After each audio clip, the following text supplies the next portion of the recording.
नमः शिवाय। प्रजापति दक्ष अपनी सभी पुत्रियों में सती को सर्वाधिक प्रेम करते थे। फिर भी ससुर दक्ष, प्रजापति और दामाद भगवान शंकर में मनोमालिन्य कैसे हो गया? नंदीश्वर भगवान ने ब्राह्मणों को क्या श्राप दिया? उन्होंने दक्ष प्रजापति को क्या श्राप दिया? इसके अलावा अन्य रोचक जानकारी से परिपूर्ण श्रीमद्भागवत पुराण की ये वीडियो पूरी देखिए। भगवान की लीला कथाओं से मिलने वाले अमृतपान का लाभ उठाएं। विदुर जी ने पूछा, ब्राह्मण, दक्ष प्रजापति तो अपनी लड़कियों से बहुत ही स्नेह रखते थे, फिर उन्होंने अपनी कन्या सती का अनादर करके शीलवानों में श्रेष्ठ श्री महादेव जी से द्वेष क्यों किया? महादेव जी भी चराचर के गुरु, बैर रहित, शांत मूर्ति, आत्माराम, जगत के परम आराध्य देव हैं। उनसे भला कोई क्यों बैर करेगा? भगवान, उन ससुर और दामाद में इतना विद्वेष कैसे हो गया, जिसके कारण सती ने अपने दुस्तज्य प्राणों तक की बलि दे दी? यह आप मुझसे कहिए। श्री मैत्रेय जी ने कहा, विदुर जी, पहले एक बार प्रजापतियों के यज्ञ में सब बड़े बड़े ऋषि, देवता, मुनि और अग्नि आदि अपने अपने अनुयायियों के सहित एकत्र हुए थे। उसी समय प्रजापति दक्ष ने भी उस सभा में प्रवेश किया। वे अपने तेज से सूर्य के समान प्रकाशमान थे। उन्हें आया देख ब्रह्मा जी और महादेव जी के अतिरिक्त अग्नि पर्यंत सभी सभासद उनके अपने अपने आसनों से उठकर खड़े हो गए। इस प्रकार समस्त सभासदों से भलीभांति सम्मान प्राप्त करके तेजस्वी दक्ष जगत पिता ब्रह्मा जी को प्रणाम कर अब उनकी आज्ञा से अपने आसन पर बैठ गए। परंतु महादेव जी को पहले से ही बैठा देख तथा उनसे अभ्युदान आदि कुछ भी आदर ना पाकर दक्ष उनका यह व्यवहार सहन ना कर सके। उन्होंने उनकी ओर टेढ़ी नज़र से इस प्रकार देखा मानो वे क्रोध अग्नि में जला डालेंगे। फिर कहने लगे, देवता और अग्नियों के सहित समस्त ब्रह्म ऋषिगण, मेरी बात सुने। मैं नासमझी या द्वेषवश नहीं कहता, बल्कि शिष्टाचार की बात कहता हूँ। यह निर्लज्ज महादेव समस्त लोकपालों की पवित्र कीर्ति को धूल में मिला रहा है। देखिए, इस घमंडी ने सत्पुरुषों के आचरण को लांछित एवं मटियामेट कर दिया है। बंदर के से नेत्र वाले इसने सत्पुरुषों के समान मेरी सावित्री सरीखी मृगनयनी पवित्र कन्या का अग्नि और ब्राह्मणों के सामने पानी ग्रहण किया था। इसलिए यह एक प्रकार मेरे पुत्र के समान हो गया। उचित तो यह था कि उठकर मेरा स्वागत करता, मुझे प्रणाम करता, परंतु इसने वाणी से भी मेरा सत्कार नहीं किया। हाय, किस प्रकार इस शूद्र को वेद पढ़ा दें। उसी प्रकार मैंने इच्छा न होते हुए भी भावीवश इसको अपनी सुकुमारी कन्या दे दी। इसने सत्कर्म का लोप कर दिया।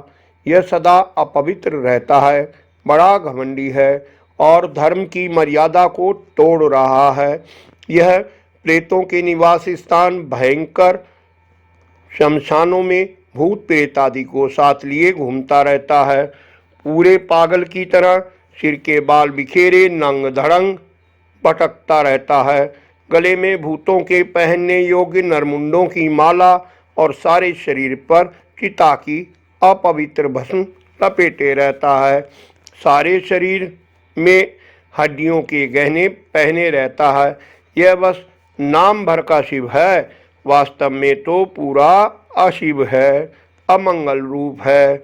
बहकावे में आकर ऐसे भूतों के सरदार, आचारहीन और दुष्ट स्वभाव वाले को अपनी भोली भाली बेटी ब्याह दी। श्री मैत्रेय जी कहते हैं, विदुर जी, दक्ष ने इस प्रकार महादेव जी को बहुत कुछ बुरा भला कहा, तथापि उन्होंने इसका कोई प्रतिकार नहीं किया।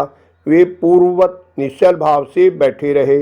इससे दक्ष के क्रोध का पारा और भी चढ़ गया और वे जल हाथ में लेकर उन्हें श्राप देने को तैयार हो गए। दक्ष ने कहा, यह महादेव देवताओं में बड़ा अधम है, अब से इसे इंद्र, उपेंद्र आदि देवताओं के साथ यज्ञ का भाग ना मिले। उपस्थित सभासदों ने उन्हें बहुत मना किया, परंतु उन्होंने किसी की न सुनी। महादेव जी को श्राप दे ही दिया। फिर वे क्रोधित हो उस सभा से निकलकर अपने घर चले गए। जब श्री शंकर जी के अनुयायियों में अग्रगण्य नंदीश्वर को मालूम हुआ कि दक्ष ने श्राप दे ही दिया है, तो वे क्रोध से तमतमा उठे और उन्होंने दक्ष तथा ब्राह्मणों को, जिन्होंने दक्ष के दुर्वचनों का अनुमोदन किया था, बड़ा भयंकर श्राप दिया। वे बोले, जो इस मरण धर्मा शरीर में ही अभिमान करके किसी से भी द्रोह ना करने वाले भगवान शंकर से द्वेष करता है, वह भेद बुद्धि वाला मूर्ख दक्ष तत्व ज्ञान से विमुख ही रहे। यह चातुर्मास यज्ञ करने वाले को अक्षय पुण्य प्राप्त होता है आदि आशीर्वाद रूप वेद वाक्यों से मोहित होकर विषय सुख की इच्छा से कपट धर्ममय गृहस्थ आश्रम में आसक्त रहकर कर्मकांड में ही लगा रहता है। इसकी बुद्धि देह आदि में आत्म भाव का चिंतन करने वाली है। उसके द्वारा इसने आत्म स्वरूप को भुला दिया है। यह साक्षात पशु के समान है, अतः अत्यंत स्त्री लंपट हो और शीघ्र ही इसका मुंह बकरे का हो जाए। यह मूर्ख कर्ममयी अविद्या को ही विद्या समझता है, इसलिए यह और जो लोग भगवान शंकर का अपमान करने वाले इस दुष्ट के पीछे पीछे चलने वाले हैं, वे सभी जन्म मरण रूप संसार चक्र में पड़े रहें। वेदवाणी रूप लता फलश्रुति रूप पुष्पों से सुशोभित है।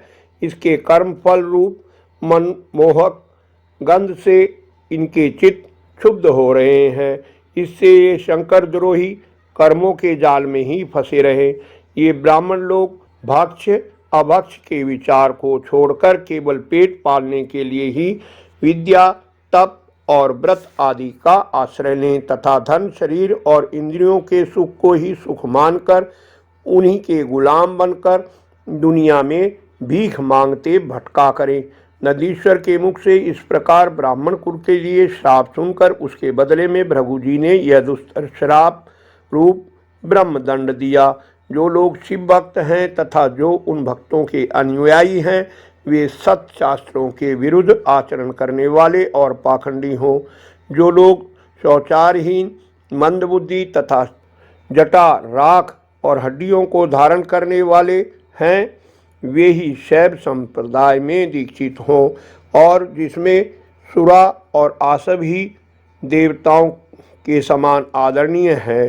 अरे तुम लोग जो धर्म मर्यादा के संस्थापक वर्णाश्रमियों के रक्षक वेद और ब्राह्मणों की निंदा करते हो, इससे मालूम होता है तुमने पाखंड का आश्रय ले रखा है। यह वेद मार्ग ही लोगों के लिए कल्याणकारी और सनातन मार्ग है। पूर्व पुरुष इसी पर चलते आए हैं और इसके मूल साक्षात श्री विष्णु भगवान हैं। तुम इसलिए उस पाखंड मार्ग में जाओ जिसमें भूतों के सरदार तुम्हारे इष्ट देव निवास करते हैं। श्री मैत्रेय जी कहते हैं, विदुर जी, भृगु ऋषि के इस प्रकार श्राप देने पर भगवान शंकर कुछ खिन्न से हो वहाँ से अपने अनुयायियों सहित चल दिए। वहाँ प्रजापति लोग जो यज्ञ कर रहे थे उसमें पुरुषोत्तम श्री हरि ही उपास्य देव थे और वह यज्ञ 1000 वर्ष में समाप्त होने वाला था। उसे समाप्त कर उन प्रजापतियों ने श्री गंगा यमुना के संगम में यज्ञांत स्नान किया और फिर प्रसन्न मन से वे अपने अपने स्थानों को चले गए। अगली वीडियो में आप सती का पिता के यहाँ यज्ञोत्सव में जाने के लिए आग्रह करने की लीला कथा जानेंगे। बोलो श्री कृष्ण भगवान की जय। आशा है वीडियो आपको पसंद आई होगी। कृपया लाइक कर उत्साह बढ़ाएं। इष्ट मित्रों को शेयर कर धर्म के भागी बने। निरंतर जुड़े रहने के लिए चैनल को सब्सक्राइब अवश्य कर लें। धन्यवाद। आपका कल्याण हो।